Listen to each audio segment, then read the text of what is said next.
সময় শেষ হয়ে আসছে, কাউন্টডাউন শুরু হয়ে গেছে।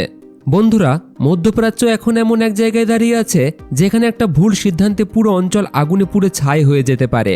আমেরিকা আর ইরান দুই দেশই এখন মুখোমুখি। একদিকে মার্কিন যুদ্ধজাহাজ এগোচ্ছে, অন্যদিকে ইরান পাঠাচ্ছে ঠান্ডা কিন্তু ভয়ঙ্কর হুঁশিয়ারি। ইরানও কোনো দিক থেকে চুপ নেই। ইরানের বার্তা পরিষ্কার, আমরা জানি তোমরা কোথায় আছো। খবর অনুযায়ী কাতারের দোহা শহরে মার্কিন শীর্ষ সেনা কর্মকর্তারা লুকিয়ে আছে। তারা একটি 5 স্টার হোটেলে আছে, কিন্তু ইরান বলছে হোটেলের দেওয়ালও বাঁচতে পারবে না।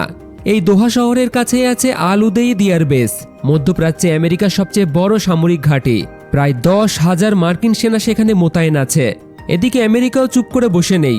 ইউএসএস আব্রাহিম লিঙ্কন যুদ্ধ বিমানবাহী জাহাজ পাঠানো হয়েছে। আকাশে দেখা যাচ্ছে ট্যাঙ্কার বিমান। সব লক্ষণই বলছে যুদ্ধের প্রস্তুতি চলছে। ডোনাল্ড ট্রাম্প বলেছেন তিনি এখন অপেক্ষা করছেন, কিন্তু একই সঙ্গে তিনি এটাও বলছেন সব অপারেশন টেবিলের উপর তৈরি আছে। তবে ইরানের হুঁশিয়ারিও ভয়ঙ্কর। যদি আমেরিকা হামলা চালায় তাহলে মধ্যপ্রাচ্যের প্রতিটি মার্কিন ঘাঁটি হবে টার্গেট। সৌদি আরব, কাতার, ওমান সব দেশ আতঙ্কে রয়েছে বর্তমানে, কারণ একবার যুদ্ধ শুরু হলে এটা আর থামানো যাবে না। প্রশ্ন একটাই, এটা কি শুধু শক্তি দেখানো, নাকি সত্যিই শুরু হতে চলেছে আর একটা ভয়ঙ্কর যুদ্ধ? একটা মিসফায়ার আর ইতিহাস বদলে যাবে।